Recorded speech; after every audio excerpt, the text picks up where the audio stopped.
Once upon a time in Canada, we were studying at Seneca College. Every morning, we would take a shuttle bus at around 7 a.m. Our group would gather and chat during the commute. Among us, there was a guy named Arvin with striking green eyes. One day, as our group was sitting together, someone from our group cracked a joke. However, Ankit took it personally and said, "Bye, don't make fun of me." We decided to ignore his comment, thinking it was just a momentary reaction. Days passed, and one day, I found myself waiting alone for the shuttle bus. My name is Danish. As I stood there, I noticed Arvin, another student, holding a golf ball.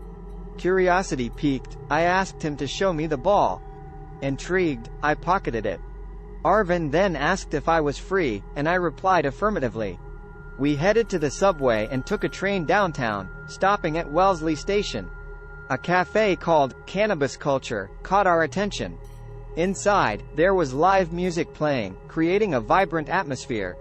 We decided to purchase a blue cheese strain of marijuana and began smoking it.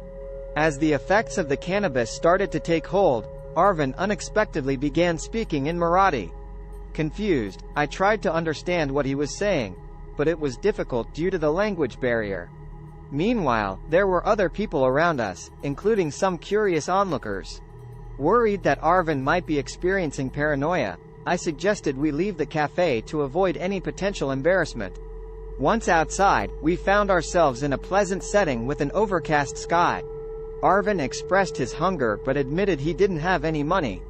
Without hesitation, I offered to pay for his meal. However, as soon as he stepped out onto the street, he began mumbling words in Marathi that I couldn't comprehend. His movements became erratic, as if he were possessed by a female soul or a ghostly presence.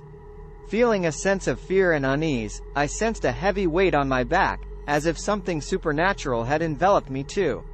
Desperate to find a solution, I resorted to reciting the Hanuman Chalisa, a sacred hymn dedicated to Lord Hanuman.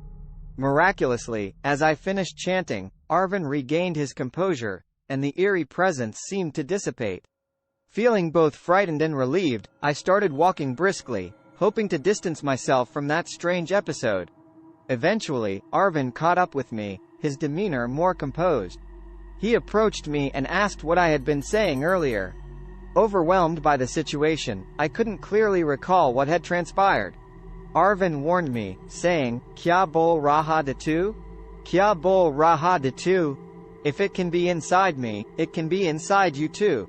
His words sent a shiver down my spine. Filled with panic, I sprinted towards the nearest subway station, leaving behind the bewildering encounter with Arvin for that day.